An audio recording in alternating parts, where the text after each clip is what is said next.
Bismillahirrahmanirrahim.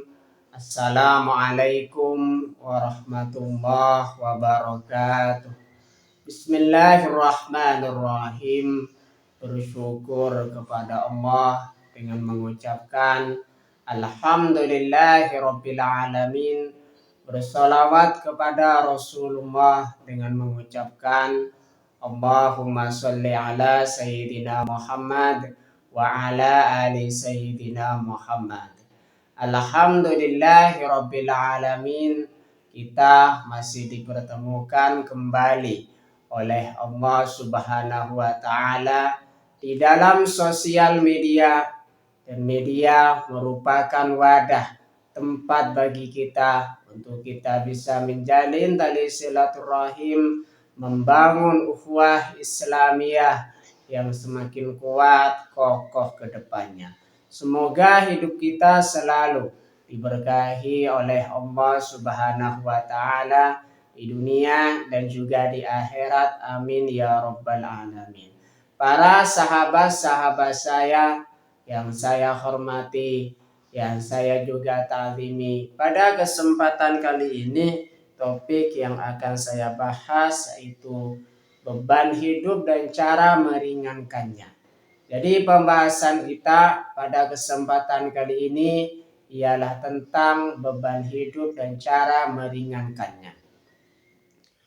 Beban hidup dalam pandangan Islam adalah bagian dari ujian di dunia yang dirancang untuk menguji keimanan, mengangkat derajat, dan mendekatkan diri hamba kepada Allah Subhanahu wa taala.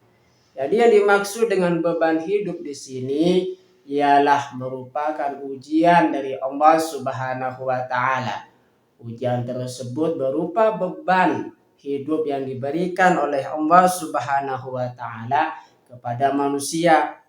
Makanya di situ ujian yang diberikan oleh Allah Subhanahu wa taala berbagai macam pada setiap makhluknya, pada setiap manusia yang menerima ujian dari Allah Subhanahu wa taala.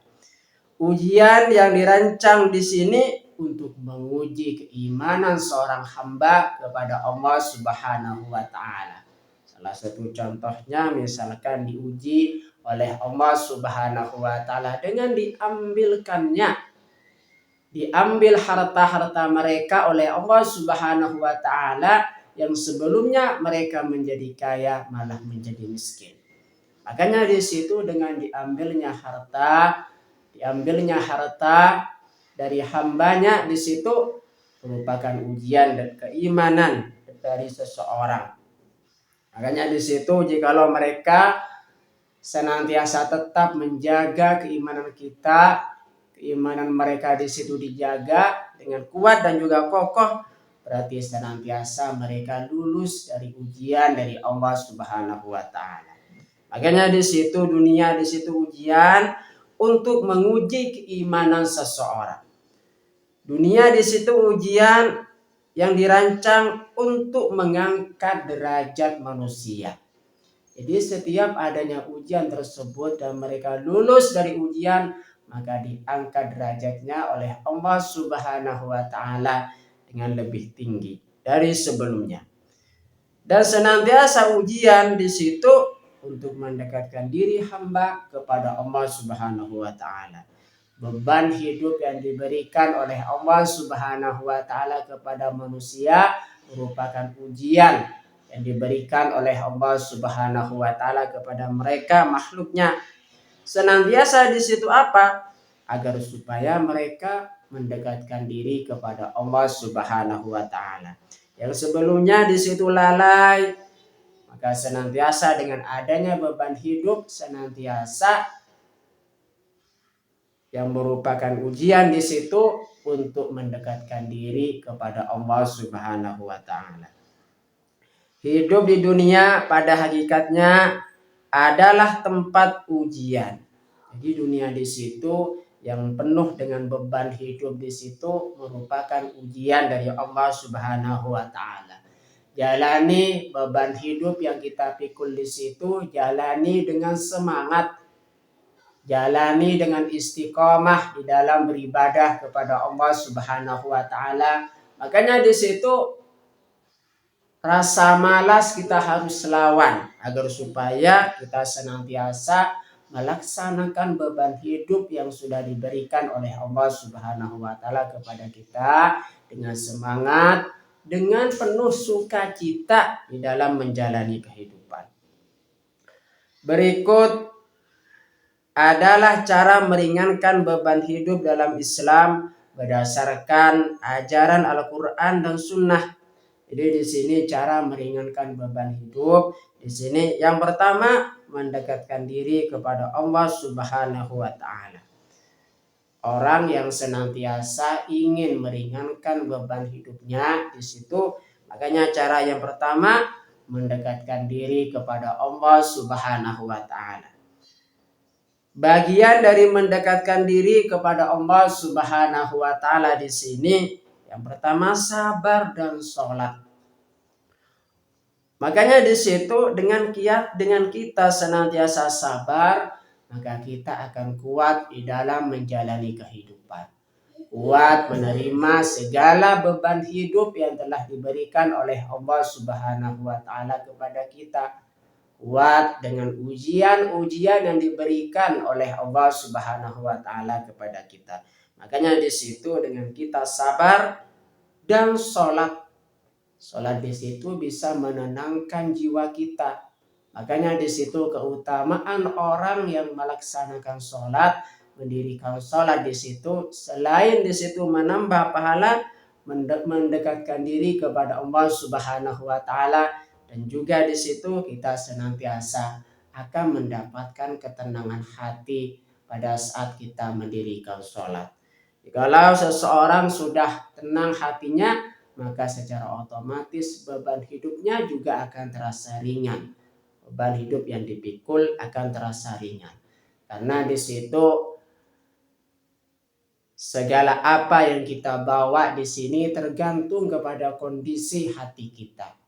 Jikalau hati kita di situ ringan dan tenang, senantiasa beban yang kita pikul di situ akan terasa ringan dan juga santai dalam membawanya atau dalam melaksanakannya. Itulah mendekatkan diri kepada Allah Subhanahu wa taala. Cara yang pertama yaitu sabar dan sholat sebagai upaya meringankan beban hidup. Cara yang kedua dari mendekatkan diri kepada Allah Subhanahu wa taala, yang kedua di situ tawakal dan ikhtiar. Tawakal di sini berserah diri kepada Allah Subhanahu wa taala. Kita memasrahkan sepenuhnya kepada Allah Subhanahu wa taala karena Allah lah yang membuat ujian tersebut terhadap kita. Allah lah yang memberikan beban hidup terhadap kita. Senantiasa jikalau kita tawakal, berserah diri sepenuhnya kepada Allah Subhanahu wa taala, akan terasa ringan. Karena kita sepenuhnya bergantung kepada Allah Subhanahu wa taala, makanya di situ beban hidup akan terasa ringan. Selain itu di situ ikhtiar. Selain tawakal ada ikhtiar, berusaha sungguh-sungguh atau berusaha secara maksimal untuk menggapai suatu tujuan. Ikhtiar di situ namanya usaha. Usaha di sini jangan pernah setengah-setengah. Makanya di situ usaha harus maksimal. Makanya di sini bagian dari mendekatkan diri kepada Allah Subhanahu wa taala yang nomor 2 di sini ialah tawakal dan ikhtiar sebagai cara meringankan beban hidup. Cara meringankan beban hidup di sini yang nomor 3, perbanyak istighfar. Jadi seseorang yang senantiasa selalu beristighfar akan terasa ringan hidupnya. Makanya di situ memohon ampunan Allah dapat melapangkan hati dan membuka jalan keluar dari kesulitan. Jadi seseorang di sini yang senantiasa selalu beristighfar kepada Allah Subhanahu wa taala, Allah Subhanahu wa taala akan membuka jalan keluar bagi mereka, akan mengubah kesulitan mereka menjadi kemudahan. Makanya di situ berbanyak istighfar. Dengan istighfar yang kita baca di sini, makanya bisa meringankan beban hidup. Karena hati kita merasa tenang, melapangkan hati dan membuka jalan keluar dari kesulitan. Yang selanjutnya cara meringankan beban hidup yang nomor 3, yang nomor 4 doa dan zikir. Mengingat Allah melalui zikir dapat memberikan ketenangan jiwa. Jadi seseorang di situ dengan cara berdoa kepada Allah Subhanahu wa taala, doa bisa meringankan beban hidup kita. Karena sejatinya yang memberikan beban di situ Allah Subhanahu wa taala. Kita berdoa kepada Allah Subhanahu wa taala agar beban hidup kita terasa ringan. Makanya di situ doa kebaikan yang kita berikan, doa kebaikan di situ yang kita panjatkan kepada Allah Subhanahu wa taala akan dikabul oleh Allah Subhanahu wa taala. Makanya doa dan zikir di sini menjadi cara meringankan beban hidup. Yang selanjutnya di situ cara meringankan beban hidup yang nomor 5 di sini meningkatkan syukur. Bersyukur atas nikmat yang masih ada dapat meringankan rasa berat atas kekurangan yang dirasakan. Jadi dengan kita meningkatkan syukur kita kepada Allah Subhanahu wa taala bisa meringankan beban berat yang kita pikul. Kenapa di situ?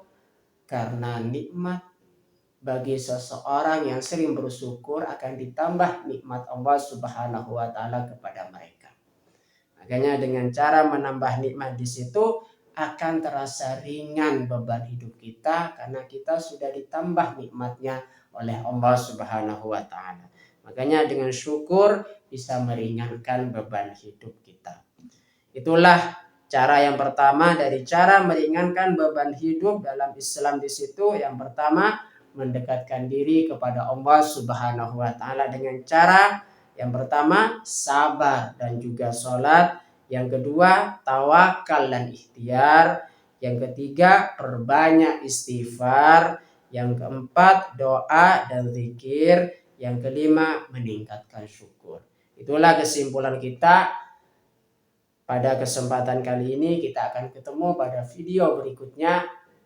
Terima kasih saya sampaikan kepada kalian semua yang sudah berpartisipasi di dalam channel saya. Semoga menjadi perantara kita semakin dekat kepada Allah Subhanahu wa taala, dekat juga kepada para rasulnya. Sebelum saya tutup, mari kita ngirim Fatihah dulu kepada baginda Rasulullah sallallahu alaihi wasallam ila hadratin Nabil Mustafa Muhammadin sallallahu alaihi wasallam wa ala alihi wa ashabihi wa azwajihi wa dzurriyyatihi wa ahli baitihi wa liman dakhala fi baitihi ajma'in kullu syai'in lillahi lahumul Fatihah. A'udzu billahi minasyaitonir rajim. Bismillahirrahmanirrahim. Alhamdulillahi rabbil alamin arrahmanir rahim maliki yaumiddin iyyaka na'budu wa iyyaka nasta'in ihdinas siratal mustaqim siratal ladzina an'amta 'alaihim ghairil maghdubi 'alaihim waladdallin. Fatihah yang selanjutnya mari kita ngirim Fatihah kepada kedua orang tua kita semuanya, guru-guru kita semuanya, kaum muslimin muslimat, mukminin mukminat, semoga diteguhkan Islam dan juga iman kita oleh Allah Subhanahu wa taala, dan kita berdoa supaya kita semakin dekat kepada Allah Subhanahu wa taala, dekat juga kepada para rasulnya, dan semoga dipermudah setiap urusan-urusan kita oleh Allah Subhanahu wa taala. Amin ya rabbal alamin. Al-Fatihah. A'udzu billahi minasyaitonir rajim. Bismillahirrahmanirrahim. Alhamdulillahi rabbil alamin arrahmanir rahim maliki yaumiddin iyyaka na'budu wa iyyaka nasta'in ihdinas siratal mustaqim siratal ladzina an'amta 'alaihim ghairil maghdubi 'alaihim waladdallin. Terima kasih. Assalamualaikum warahmatullahi wabarakatuh.